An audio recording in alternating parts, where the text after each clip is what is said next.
అరుణాచల శివ. ఈ మధ్యకాలంలో భక్తులు చాలామంది అరుణాచలం వెళ్తున్నారు. అరుణాచల మహిమ గురించి తెలుసుకోవాలి.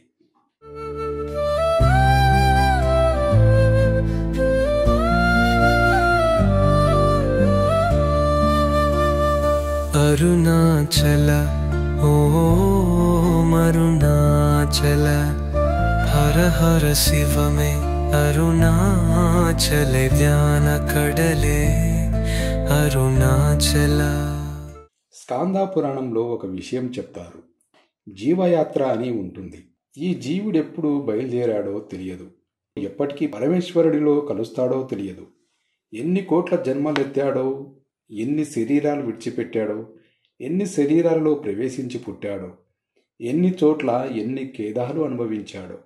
ఈ జీవయాత్రకు అంతముండదు. కానీ ఒక జీవుని యాత్ర, ఒక జీవుని ఆ జన్మ పరంపరలు చూసినప్పుడు అరుణాచలంలోకి ఎవరైనా వెళితే, అరుణాచల క్షేత్ర ప్రవేశం చేస్తే వెంటనే ఆ జీవుని యాత్రలో వీరు అరుణాచల ప్రవేశం చేశారని ఒక ఎర్రగీత పెడతారట. అరుణాచల ప్రవేశం చేశాడో ఆ జీవుని యాత్ర ఒక విశేషమైన మలుపు తిరిగిందని గుర్తు.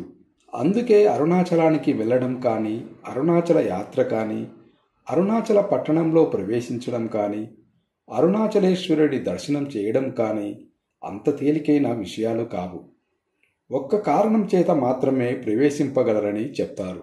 ఏమిటా కారణం అంటే, పరమేశ్వర, నాకేమీ తెలియదు, నాకున్నవన్నీ పాపాలే, నిన్ను నమ్ముకొని వస్తున్నాను, నువ్వే నన్ను అరుణాచల ప్రవేశం చేయించు అని అడిగిన వాడికి అరుణాచల ప్రవేశము చేయిస్తారే తప్ప అహంకృతితో కొంచెం డాంబికంగా బయలుదేరితే అరుణాచలంలోకి వెళ్ళలేరు.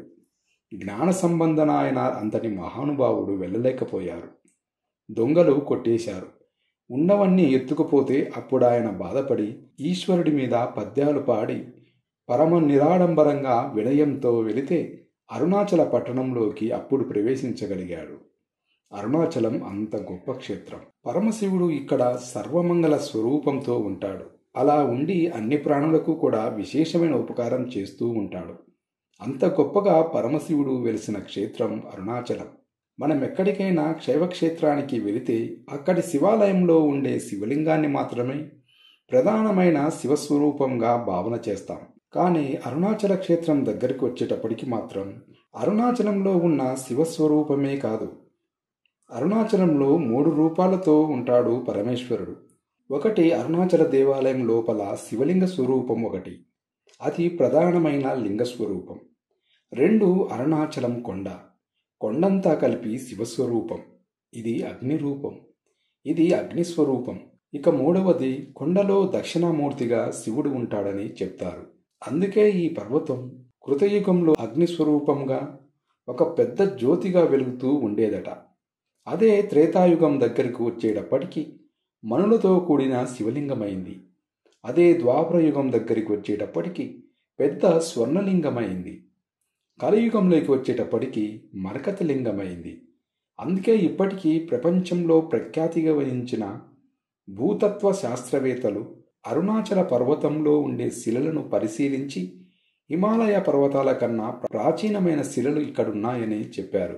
అసలు ఈ భూమండలం ఏర్పడేటప్పుడు అగ్నితత్వ శిలలతో చల్లారిన కొండ ఈ కొండే అని నిర్ధారించారు.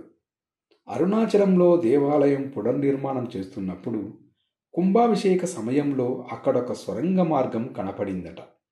భగవాన్ రమణులు చెప్తుండేవారు, ఆ సొరంగం అరుణాచలం కొండ మధ్య భాగంలోకి వెళ్తుంది. పైకి కొండ కనపడుతుంది. ఈ మాంసనేత్రాలకు పైకి ఒక కొండలా కనపడుతుంది, కానీ యథార్థానికి అదొక జ్యోతి స్వరూపం. ఇప్పటికీ అరుణాచల క్షేత్రంలో ఎందరో మహాపురుషులు దర్శనం చేస్తారు. సప్త ఋషులు కూడా జ్యోతుల స్వరూపాలతో వచ్చి అరుణాచల పర్వతంలోకి వెళ్ళి పరమేశ్వరుడిని సేవించి మళ్ళీ జ్యోతుల రూపంలో ఆకాశంలోకి వెళ్ళి సప్తర్షి మండల ప్రవేశం చేస్తూ ఉంటే దర్శనం చేసిన వాళ్ళెందరో ఉన్నారు. అరుణాచలం ఎందరో సిద్ధపురుషులకు ఆలవాలం. దేవతలు కూడా ఎప్పుడూ ఈ ప్రదక్షిణం చేస్తుంటారు. ఎందరో మహాత్ములు అరుణాచలంలో ఉండే గుహలలో నివాసం చేస్తుంటారు. అంత గొప్ప పర్వతం ఆ పర్వతం.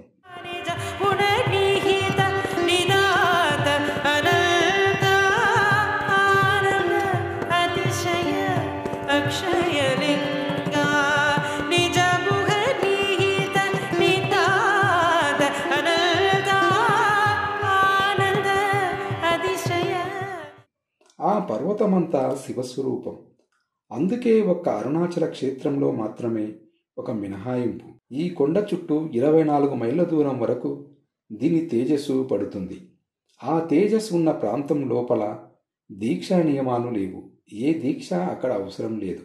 అరుణాచలం పర్వతంలో పరమేశ్వరుడు ఇక్కడ దక్షిణామూర్తిగా మర్రి చెట్టు కింద కూర్చొని ఉన్నాడని ఎందరో సిద్ధులు, యోగులు, దేవతలు ఆయన దర్శనానికి వెళ్తుంటారని ప్రతీతి. ఇలా అరుణాచల క్షేత్రంలో 3 రూపాలతో ఉంటారు పరమశివుడు. అంత గొప్ప క్షేత్రంలో పరమశివుడు శివలింగంగా ఆవిర్భవించిన తరువాత అక్కడ జరగవలసిన పూజాది కార్యక్రమాలు ఎలా జరగాలన్న విషయాన్ని ఆయనే నిర్ణయం చేసి గౌతమ మహర్షికి ఆదేశించారు. ఇక్కడ క్షేత్రానికి స్థలవృక్షం ఇప్ప చెట్టు. ఇప్పటికీ లోపల ఇప్ప చెట్టు ఉంది. గతంలో తలనీలాలు ఇక్కడ తీస్తుండేవారు. ఈ ఇప్ప చెట్టు కిందే భగవాన్ రమణులు కొంతకాలం తపస్సు చేశారు.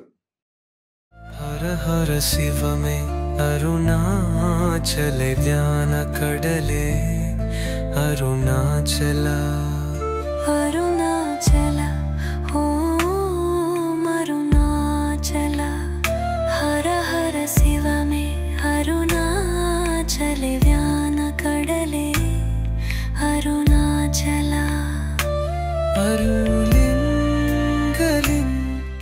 అలాగే ఇక్కడ నటరాజు ఉంటాడు.